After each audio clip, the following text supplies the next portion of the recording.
I never believed in haunted places until I spent a night in an abandoned convent. This isn't just another ghost story you scroll past. This is a true scary story I wish I could forget. Back in college, I was traveling through Europe, backpacking, chasing history. A local guide in Spain told me about an old convent. It had been shut down decades ago.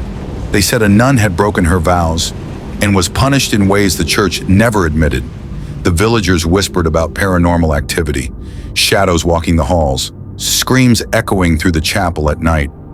To me, it sounded like one of those viral horror stories told to scare tourists, but something in his voice stuck with me, and I'll admit it, curiosity got the better of me. The convent sat on a hill outside the village. By the time I reached it, the sun was bleeding out across the horizon. The sky looked bruised purple. The walls were crumbling, windows shattered, but the iron cross still hung above the entrance. Inside, the air was heavy, dust, ash. Every step echoed like I wasn't walking alone. Then footsteps. Behind me, I spun around. Nothing. I pushed open the chapel doors.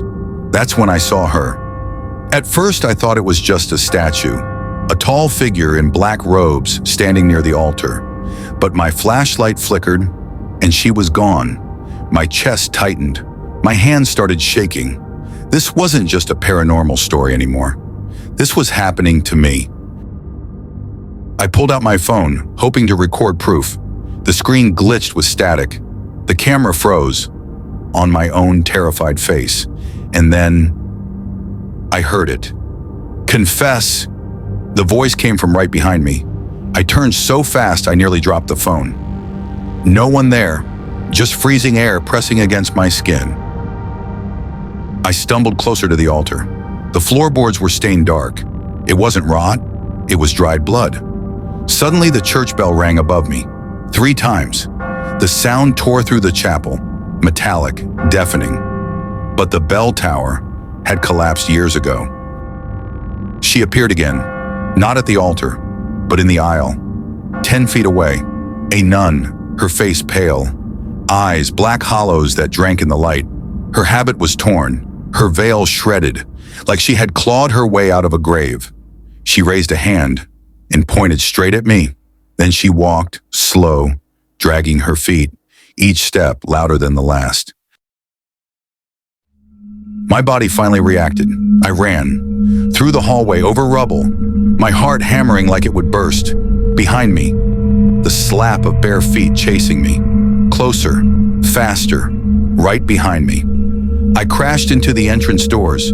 They wouldn't move, rusted shut. My flashlight rolled across the floor, and in its beam, I saw her, crawling this time, on hands and knees, her veil ripped back, her mouth twisted with broken teeth, whispering that single word, over and over.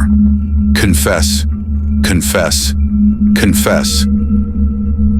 I threw my shoulder into the doors until they burst open. I stumbled out into the cold night air, and I ran. I didn't stop until I reached the village. When I told the locals what I'd seen, not one of them looked surprised. They just shook their heads and told me, never go back.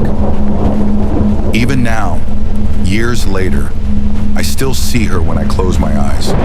They call it a legend, a nun horror story. But I know the truth. That convent is cursed, and she's still waiting. So if you ever hear church bells in the middle of the night, coming from an abandoned chapel, don't go looking, because some doors, once opened, can never be closed again. If there's one thing I've learned from that night, it's that faith can save you, or it can curse you. The convent still stands, silent, waiting, and sometimes, when the wind cuts through the valley, you can hear the bells ringing. No one's touched them in decades. Maybe it was all in my head. Maybe I was tired, lost, and scared.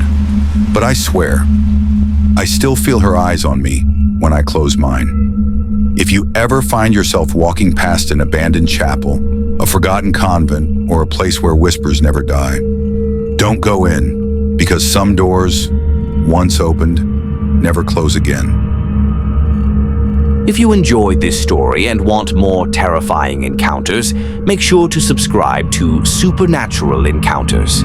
Don't forget to like this video, share it with your friends, and drop a comment below.